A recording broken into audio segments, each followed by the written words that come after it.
It's time for a death battle! Rewritten. Deku, My Hero Academia's super student straight out of UA High. And Rock Lee, the hard-working ninja warrior from the village of Naruto.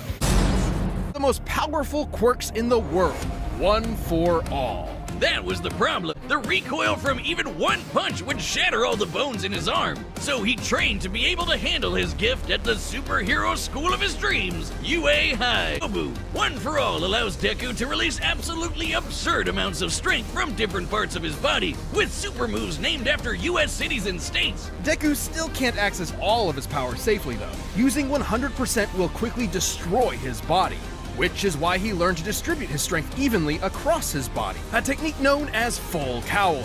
This lets him increase his speed and durability as well, making him more all-rounded, and shifting focus to his own interpretation of One for All inspired by his pal Ida, Shoot Style. Trades All Might's signature punches for kicks. Considering the much higher muscle mass of a human's legs, Shoot Style allowed Deku to output even more power while giving his arms a break. A break from a break. They build, Deku can fight at range by punching powerful gusts of air and even precisely aim them with specially designed gloves. Deku has an encyclopedic knowledge of quirks and is always analyzing their strengths and weaknesses mid-battle, previous user's natural quirk as well. Like Black Whip, which lets him manifest crazy long and strong energy tendrils to tie enemies up and swing around the city, or shoot one out of his mouth. And Danger Sense, which gives him a minor reactive precognition. He can also produce a smoke screen to mask his presence, float in midair, or store kinetic energy over time with Fa Jin. Oh.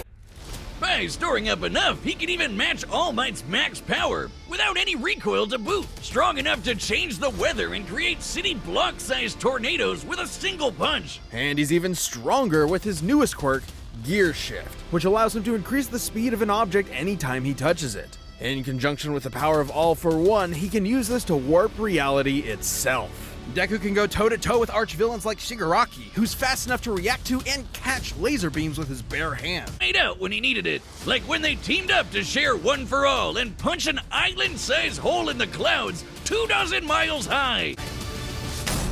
Here, essentially, Lee was born with a disability, unable to access the living chakra energies within his body the same way his peers could. Really weird. Guy saw Lee's potential and trained him to master the art of taijutsu, a ninja's physical prowess using chakra, body, and mind. So he's not gonna be shooting fireballs or popping up clones of himself like the other guys, but he's gonna learn how to punch harder than anyone. Actually, that's exactly the point of his martial art. Strong Fist, a style that's all about shattering bones. Not just any ninja can master the form of Strong Fist. In the hands of a novice, it's a dangerous technique.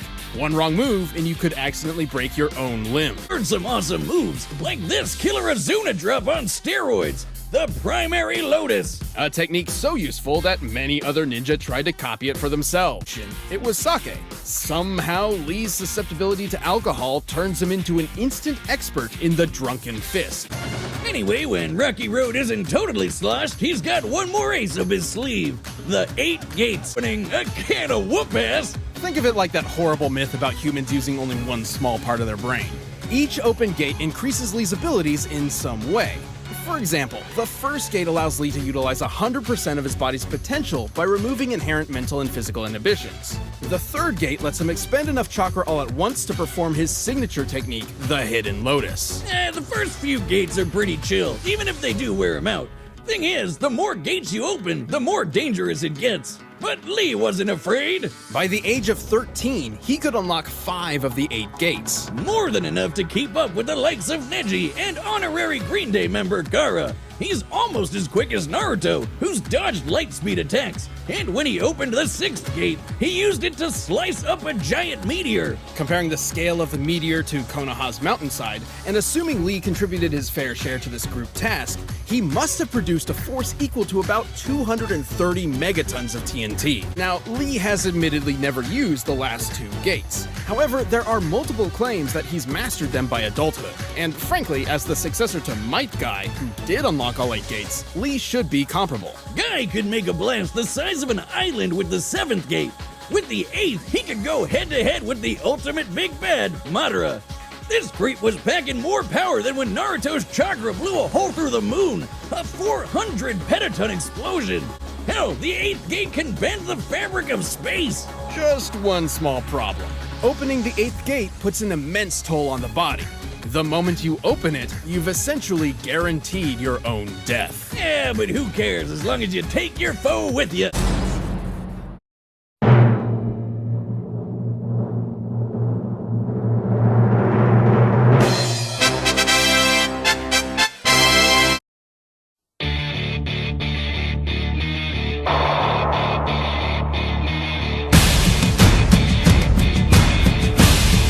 He's almost as quick as Naruto, who's dodged light speed attacks. Who can go toe-to-toe with arch-villains like Shigaraki, who's fast enough to react to and catch laser beams with his bare hands. Scaling to Shigaraki would give Deku roughly light speed reaction time.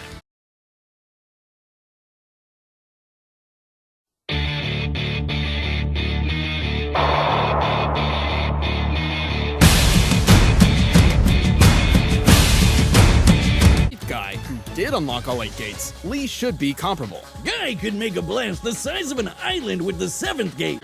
Deku's greatest feat of strength was splitting that enormous cloud formation with Bakugo.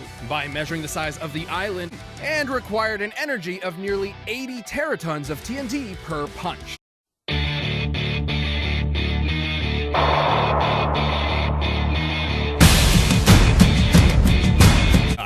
Did unlock all 8 gates, Lee should be comparable. Guy could go head-to-head with the ultimate big bad, Madara. This creep was packing more power than when Naruto's chakra blew a hole through the moon, a 400 petaton explosion.